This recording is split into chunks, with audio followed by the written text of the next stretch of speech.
You ask Tiger to solve. This deals with linear equations with one unknown. The final result is x equals 1 over 5. Let's solve it step by step. Simplify the expression. Find the greatest common factor of the numerator and denominator.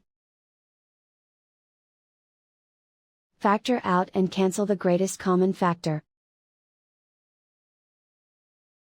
Group all constants on the right side of the equation. Add 2 to both sides. Simplify the arithmetic.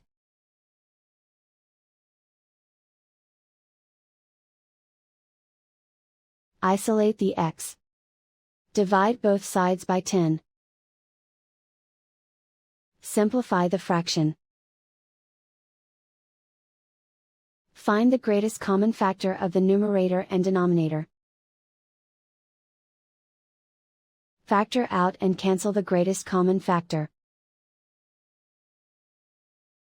And so the final result is x equals 1 over 5.